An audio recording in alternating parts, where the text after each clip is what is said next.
क्या आपने कभी चाहा है कि आप किसी भी अननोन से आत्मविश्वास के साथ बात कर सकें, उन्हें प्रभावित कर सकें और एक मजबूत कनेक्शन बना सकें? अगर हां, तो how to talk to anyone किताब आपकी मदद कर सकती है। इस किताब की लेखिका ले लोन्स ने 92 आसान और प्रभावी तकनीकें साझा की हैं, जो आपको बेहतर संचार कौशल, कम्युनिकेशन स्किल्स विकसित करने में मदद करेंगी। जब आप बोले बिना ही प्रभाव डालें। सबसे पहले इंप्रेशन शब्दों से पहले बनता है। जब आप किसी से पहली बार मिलते हैं तो आपका बॉडी लैंग्वेज, चेहरे के हाव भाव और आत्मविश्वास ये तय करते हैं कि सामने वाला आपको कैसे देखता है। ले लोन्स कहती है कि किसी के भी मूड से मेल खाने के लिए हमें उनकी बॉडी लैंग्वेज को समझना चाहिए और उसे सूक्ष्म रूप से अपनाना चाहिए। इसे मूड मैच करने की तकनीक कहा जाता है। उदाहरण, अगर आप किसी शांत और आरामदायक माहौल में मिल रहे हैं तो खुद को बहुत उत्साहित दिखाने की बजाय उसी के अनुरूप शांत और सहज रहना बेहतर होगा। छोटी छोटी बातें कैसे करें? बातचीत को दिलचस्प बनाएं। स्मॉल टॉक यानी छोटी छोटी बातें करना एक कला है। यह सिर्फ मौसम के बारे में बात करने तक सीमित नहीं है, बल्कि सामने वाले की रुचियों और अनुभवों पर फोकस करने से बेहतर तरीके से जुड़ा जा सकता है। लोन्स सलाह देती है कि हम सामने वाले की बातों में रुचि दिखाएं और ओपन एंडेड सवाल पूछें, जिससे वो खुलकर बात कर सके। उदाहरण, सामान्य कैसे हैं आप पूछने की बजाय आपके हफ्ते का सबसे अच्छा पल कौन सा था पूछने से बातचीत को गहराई मिलेगी। शब्दों का जादू, सही शब्दों का चयन करें। आपके शब्द और उन्हें कहने का तरीका सामने वाले पर गहरा प्रभाव डालता है। ले लोन्स कहती है कि चित्रात्मक भाषा, डिस्क्रिप्टिव लैंग्वेज का प्रयोग करें ताकि आपकी बातें सामने वाले को आकर्षक लगें।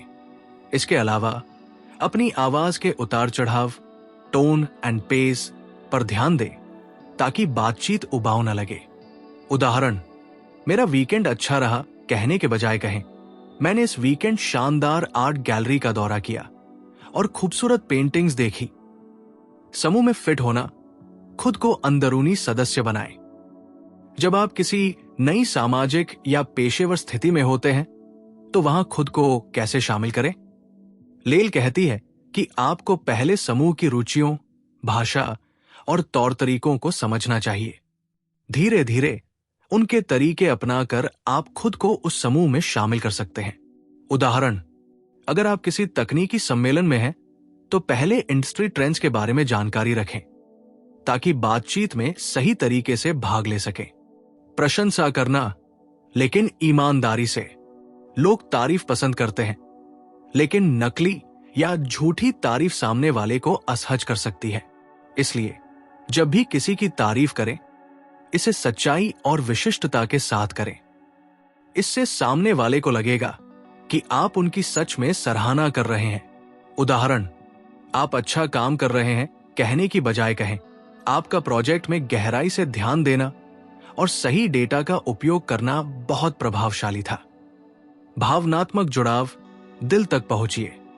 लोग अक्सर अपने शब्दों के पीछे भावनाएं छुपाते हैं। लोन्स कहती है कि सामने वाले के शब्दों के पीछे की भावनाओं को समझना और सहानुभूति, एम्पैथी दिखाना बातचीत को मजबूत बनाता है। आंखों में आंखें डालकर बात करना, सिर हिलाना और सही प्रतिक्रियाएं देना महत्वपूर्ण होता है। उदाहरण, अगर कोई कहता है कि उन्हें किसी चुनौती का सामना करना पड़ा तो जवाब में कहें, यह बहुत कठिन रहा होगा, आपने इसे कैसे संभाला? सुनने की कला, ध्यान से सुने, सिर्फ सुने नहीं। सही बातचीत के लिए सुनना बहुत जरूरी है। सक्रिय सुनना, एक्टिव लिसनिंग यानी ध्यान से सुनना, सही प्रतिक्रिया देना और बातें याद रखना, ये सभी अच्छी बातचीत के लक्षण हैं। उदाहरण, जब कोई बात कर रहा हो तो अपनी प्रतिक्रिया देने की बजाय उनकी बात को पूरी तरह समझने पर ध्यान दें और बाद में जवाब दें। मुश्किल बातचीत को कैसे संभालें? हर बातचीत आसान नहीं होती। कई बार आलोचना, क्रिटिसिज्म या असहमति से निपटना भी जरूरी होता है। लेल सुझाव देती है कि इस दौरान शांत रहें, सही शब्दों का उपयोग करें और कभी भी आक्रामक न बने। उदाहरण, अगर कोई आपकी गलती की ओर इशारा करे तो कहें, मैं आपकी राय की सराहना करता हूं और मैं इसे बेहतर बनाने की कोशिश करूंगा। नेटवर्किंग, रिश्ते बनाएं और बनाए रखें। नेटवर्किंग सिर्फ नए लोगों से मिलना नहीं है, बल्कि उनसे लंबे समय तक जुड़ना भी है। लेल सलाह देती है कि जब भी आप किसी से मिले तो उनसे जुड़े रहने के लिए फॉलो अप करें, उनकी रुचियों को याद रखें और उनके साथ एक अच्छा तालमेल बनाए रखें। उदाहरण, अगर आप किसी से कॉन्फ्रेंस में मिले हैं तो बाद में ईमेल के जरिए उनसे संपर्क करें और किसी रोचक विषय पर चर्चा करें। अंतिम प्रभाव, जाते जाते भी प्रभाव छोड़े। जिस तरह पहली छाप जरूरी होती है, उसी तरह आखिरी छाप भी मायने रखती है। लेल कहती है कि बातचीत खत्म करने से पहले पॉजिटिव नोट पर छोड़े और भविष्य में बातचीत जारी रखने की इच्छा व्यक्त करें। उदाहरण, बातचीत खत्म करते समय कहें, आपसे मिलकर बहुत अच्छा लगा। मुझे उम्मीद है कि हम जल्दी ही फिर से मिलेंगे। निष्कर्ष, अगर आप इन तकनीकों को अपनी रोजमर्रा की जिंदगी में अपनाते हैं तो आप न केवल बेहतर संचार कौशल विकसित कर सकते हैं, बल्कि लोगों के साथ मजबूत और प्रभावी संबंध भी बना सकते हैं।